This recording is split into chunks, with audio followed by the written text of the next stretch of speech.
Hello friends. आज मैं आप सबसे एक बात करने आई हूँ। सब बोलते हैं कि घर ले लेना चाहिए, घर ले लेना चाहिए। सब इंसान को वेल सेटल होने के लिए घर ले लेना चाहिए। लेकिन आप मुझे एक बात बताइए, घर लेने की सही उम्र आपके हिसाब से क्या होनी चाहिए? सब कहते हैं इंसान जब कमाने लगे, यानी कि 25 से 30 की एज में घर ले लेना चाहिए।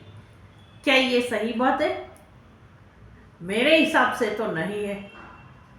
क्योंकि जब इंसान अपने कैरियर की शुरुआत करता है, अगर उसी टाइम वो जब मीन्स अपने कैरियर की शुरुआत में हर इंसान का सैलरी कम ही होता है।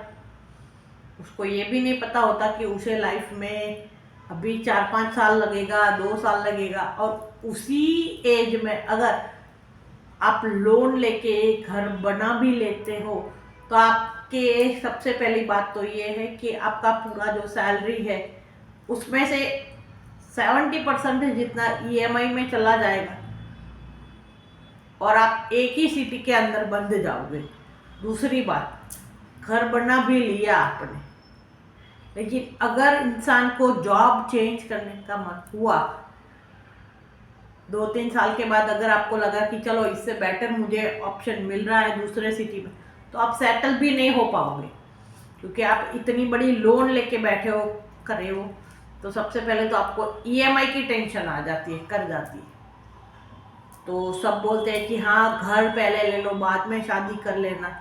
तो भाई अगर सबसे पहले आप अपनी छोटी सी सैलरी में से भी लोन लेके घर करते हो तो उसके बेनिफिट की जगह पे डिसएडवांटेज ही ज़्यादा मुझे तो दिखते हैं। क्योंकि छोटी सी उम्र में बैंक से कर्ज तो ले लोगे, चलो घर भी ले लोगे, लेकिन क्या आप एक ही सिटी में पूरी ज़िंदगी निकाल दोगे? अगर प्राइवेट जॉब है और इससे बेटर आपको चांस और सिटी में और सैलरी में मिल रहा है, तो क्या आप वो ट्राई करना नहीं चाहोगे?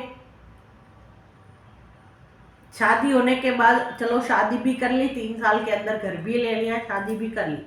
शादी कर ली तो आपकी जिम्मेदारी ऊपर से खर्च तो बढ़ने ही वाला है ना।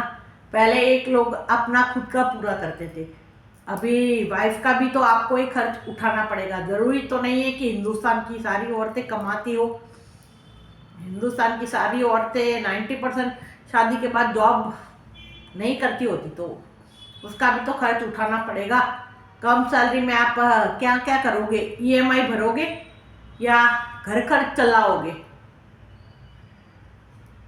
बताइए, एक ही जगह पे फंसे रह जाओगे, कर जाओगे।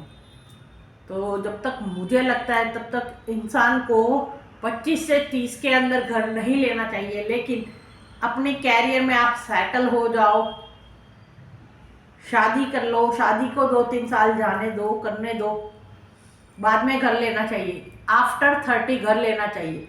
क्योंकि अगर इंसान आफ्टर 30 घर लेता है तो उसके बेनिफिट्स मैं आपको बताती हूँ कि सबसे पहले तो आपका जो कैरियर है वो पूरी तरह से सेटल हो चुका होता है, जिसके लिए आपको पता है कि आपको कौन से सिटी में रहना है और आपको क्या करना है। मेन क्लियरिटी माइंड में रहती है। दूसरी बात, शादी हो चुकी है तो आपकी एक इनकम है या 2 इनकम है वो भी फिक्स हो जाता है। अगर एक ही इनकम है तो बजट भी तय हो जाता है कि कितने बजट का घर लेना है, करना है, कौन से सिटी में लेना है, ये भी तय हो जाता है। अगर बच्चे हैं तो बच्चे भी आपके साथ रहेंगे तो आगे जाके आपका फ्यूचर प्लान क्या है ये भी आपको पता चल जाता है। और इन सब के बाद घर खर्च, सब बच्चों की एजुकेशन, उसके बाद कितना आपका बजट बचता है उसके हिसाब से इंसान अपने घर लेने का सपने को पूरा कर सकता है। और तब तक आपके घर वालों के चेहरे भी आपके सामने आ जाते हैं। क्योंकि जब आप अलग घर लेने की बात करोगे तो ऑब्वियसली बात है कि हिंदुस्तान में सारे लोग खुश होकर आपको आसानी से तो जाने नहीं देंगे कि हाँ बेटा चलो आप अपना घर ले लो, कर लो, हमसे अलग हो जाओ, कर जाओ। हिंदुस्तान के माँ बाप 90% घर में जब अलग घर लेने की बात होती है, करती है, तो 90% घरों में लोग बवाल करते ही करते हैं। क्योंकि वो ये कभी नहीं चाहते कि आप लोग अलग रहो, शांति से जियो, करो अपनी तरक्की। अपने बेटों की तरक्की माँ बाप कभी नहीं देख सकते। सिर्फ बोलने के लिए बोलते हैं कि हाँ हम आपकी तरक्की में खुश है, लेकिन सबसे बड़ी दुविधा यही होती है, उनको यही लगता है कि हमारा ही बुढ़ापे का सहारा छीन जाएगा। वो मुंह पे तो हाँ बोल ही देते हैं, लेकिन जैसे ही आप अलग होने की बात करते हो तो वो उनकी नौटंकी ड्रामाबाजी चालू हो ही जाती है। सिर्फ बोलने के लिए माँ बाप बोलते हैं कि हाँ हम आपकी तरक्की में खुश है, लेकिन वो खुश नहीं होते। अंदर से तो उनको यही लगता है कि चलो इसने लिया है तो अपनी बीवी और बच्चों के लिए, घर के लिए सोच रहा है, कर रहा है। मुंह पे तो ना बोल नहीं सकते बेटे को अलग घर लेने के लिए। मजबूरी में भी उनको यही दिखाना पड़ेगा कि हाँ चलो हम बेटे की तरक्की से खुश है, लेकिन मन में तो उनको पता चल ही जाता है कि फाइनेंशियली फ्रीडम हो गई तो अब उनका प्रेशर बेटे और बहू पर नहीं चलने वाला।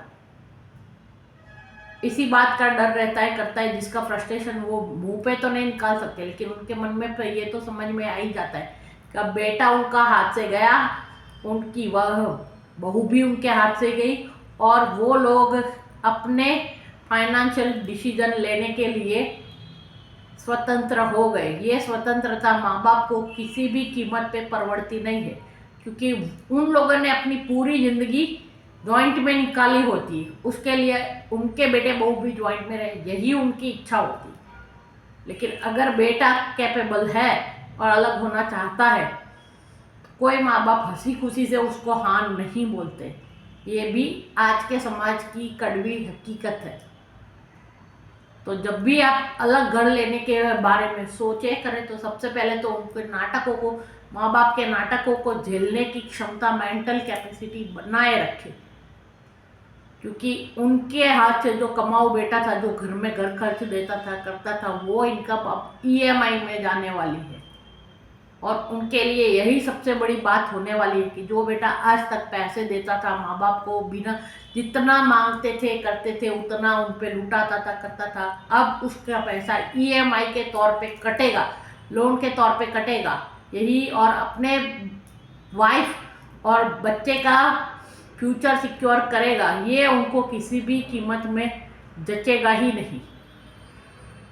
तो मुंह पे तो हाँ बोलेंगे करेंगे, लेकिन तब तक, इसीलिए मैं बोलती हूँ कि घर अगर लेना है तो 30 के बाद, 30 to 40 की एज में इंसान को अपने पैरों पे घर खरीद लेना चाहिए, क्योंकि हाउसिंग लोन भरने के लिए भी इंसान को कम से कम 20 से 22 साल तो चाहिए ही चाहिए, जॉब के अंदर भी चाहिए, प्राइवेट जॉब हो या गवर्नमेंट जॉब हो। तो जब तक आप रिटायर करोगे 60 तक, तब तक आप अपने 60 की एज तक आते आते आप अपने बच्चों के ऊपर भी बर्डन नहीं बनोगे। और घर का ईएमआई अगर कंप्लीट हो गया तो जो आप रिटायर करोगे गवर्नमेंट में या फिर प्राइवेट जॉब में, तो जो बचा खुचा पैसा जब मिलेगा आपको पीएफ के तौर पे, उसको आप आपकी बीमारी में या छोटे मोटे प्रॉब्लम्स में लगा सकते हो। तो भाई घर तो 30 से 40 की एज के बीच में जब तक हो तब तक इंसान को कर ही लेना चाहिए, फॉर अपनी वाइफ की, अपने बच्चों की सिक्योरिटी और खुद की सिक्योरिटी के लिए। इंसान का खुद की सिक्योरिटी के लिए घर लेना भी बहुत ज़रूरी होता है, क्योंकि आज के ज़माने में माँ बाप का भी कोई भरोसा नहीं होता है। कई माँ बाप ऐसे हैं जो बच्चों को यूज़ करते हैं, बच्चों का पैसा मैक्सिमम यूज़ करते हैं, बड़े बेटे का तो खास करके यूज़ करते हैं, और जब कुछ उनका वसीयत की बारी आती है तब उनका जो सबसे छोटा बेटा होता है या छोटी बेटी होती है उनके नाम पे कर देते हैं। बड़े बेटे को तो यूज़ करके सब छोड़ ही देते करते हैं। इसके लिए जितना हो सके उतना जल्दी इंसान को 30 से 40 की एज के बीच में खुद के लिए सोचना कोई बुरी बात नहीं है। आपको ही आपकी वाइफ और बच्चों के लिए सोचना पड़ेगा, करना पड़ेगा, ये आज की हकीकत है। तो 30 से 40 के बीच में घर लेके सेटल हो जाओ, क्योंकि 60 की एज जब तक आप रिटायर करोगे तब तक आप आपके बच्चों पे भी क्यों बर्डन बनना चाहते हो, मुझे ये बताओ। I hope you like the video and understand कि किस एज में घर लेना चाहिए। Like and subscribe my channel. Bye, have a nice day.